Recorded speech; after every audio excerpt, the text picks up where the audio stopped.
Joseph ദാവീദിന്റെ കുടുംബത്തിലും വംശത്തിലും പെട്ടവനായിരുന്നതിനാൽ പേരെഴുതിക്കാനായി ഗലീലയിലെ പട്ടണമായ നസറത്തിൽ നിന്നും യൂദയായി ദാവീദിന്റെ പട്ടണമായ ബെത്ലഹേമിലേക്ക് ഗർഭിണിയായ ഭാര്യ മറിയത്തെയും കൂട്ടി പോയി. അവിടെ ആയിരിക്കുമ്പോൾ അവൾക്ക് പ്രസവ സമയം അടുത്തു. അവൾ തന്റെ കടിഞ്ഞൂൽ പുത്രനെ പ്രസവിച്ചു. അവനെ പിള്ളക്കച്ചകൾ കൊണ്ട് പൊതിഞ്ഞ് പുൽത്തൊട്ടിയിൽ കിടത്തി. കാരണം സത്രത്തിൽ അവർക്ക് സ്ഥലം ലഭിച്ചില്ല.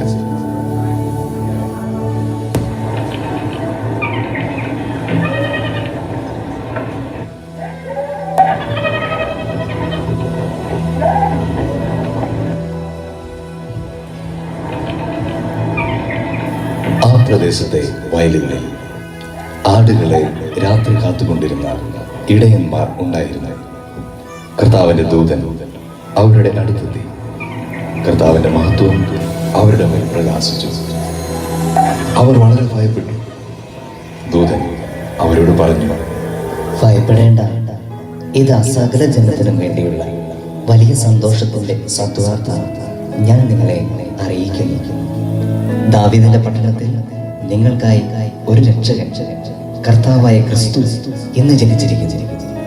ഇതായിരിക്കും നിങ്ങൾക്ക് അടയാളം: പിള്ളക്കർച്ചകൾ കൊണ്ട് പൊതിഞ്ഞ് പുൽത്തൊട്ടിയിൽ കിടത്തിയിരിക്കുന്ന ഒരു ശിശുവിനെ നിങ്ങൾ കാണുക. പെട്ടെന്ന് സ്വർഗീയ സൈന്യത്തിന്റെ ഒരു വ്യൂഹം ആ ദൂതനോടുകൂടെ പ്രത്യക്ഷപ്പെട്ട് ദൈവത്തെ സ്തുതിച്ചുകൊണ്ട് പറഞ്ഞു,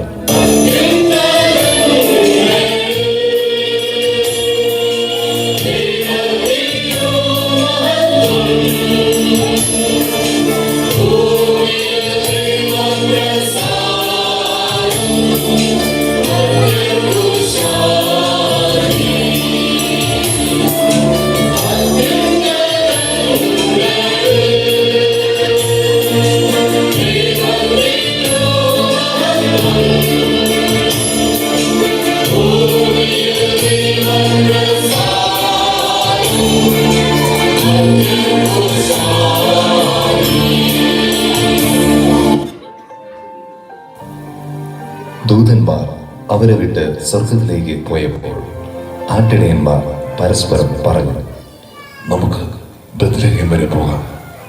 കർത്താവ് നമ്മെ അറിയിച്ച ഈ സംഭവം നമുക്ക് കാണാം. അവർ അതിവേഗം പോയി മറിയത്തെയും ജോസഫിനെയും പുൽത്തൊട്ടിയിൽ കിടക്കുന്ന ശിശുവിനെയും കണ്ടു.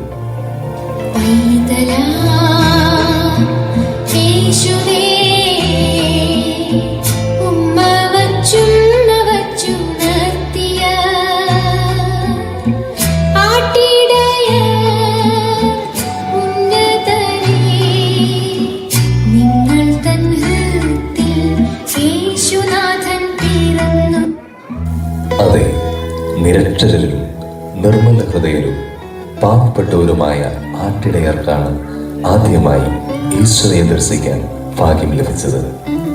കാലത്തിന്റെ പൂർണ്ണതയിൽ രക്ഷകൻ മണിമേടയിലല്ല, കാലിത്തൊഴുത്തിൽ വന്നു പിറന്നു. ഈശോയുടെ ജനനം അറിയിച്ചുകൊണ്ട് കിഴക്ക് ഒരു നക്ഷത്രം ഉദിച്ചു.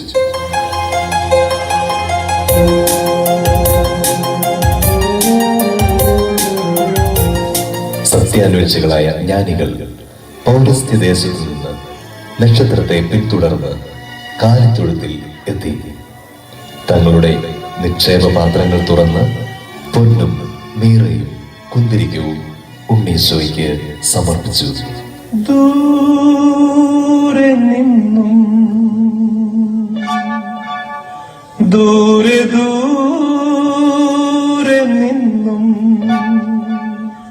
മരുഭൂവിൻ വഴികളിലൂടെ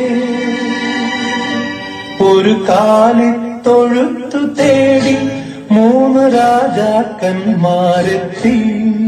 ആട്ടിടയരും രാജാക്കന്മാരും ജീവിതത്തിന്റെ ഏറ്റവും താഴ്ന്ന നിലയിൽ കഴിയുന്നവരെന്ന് നമ്മൾ കരുതുന്നവരും ഏറ്റവും വലിയ ജീവിതാവസ്ഥയിൽ കഴിയുന്നവർ എന്ന് നമ്മൾ ചിന്തിക്കുന്നവരുമായ കുറെ നല്ല മനുഷ്യരുടെ സംഗമവേദിയായി തീർന്നു ഈ പരിശുദ്ധമായ പുൽത്തൊട്ടി. ദൈവപുത്രനായ യേശു ബെത്ലഹേമിൽ പിറന്നപ്പോൾ അവിടുത്തെ തേടിയെത്തിയവർക്ക് അവിടുന്ന് ശാന്തിയും സമാധാനവും മറ്റനുഗ്രഹങ്ങളും നൽകി. ഇന്നും തന്നെ തേടിയെത്തുന്നവർക്ക് അവിടുന്ന് തന്റെ ശാന്തിയും അനുഗ്രഹങ്ങളും നൽകുന്നുണ്ട്. അത്യുന്നതങ്ങളിൽ ദൈവത്തിന് മഹത്വം, ഭൂമിയിൽ ദൈവകൃപ ലഭിച്ചവർക്ക് സമാധാനം.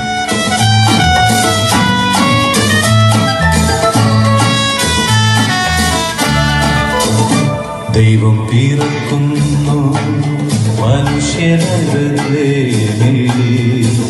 മഞ്ഞു പെയ്യുന്ന മലമടക്കിൽ. Hallelujah hallelujah.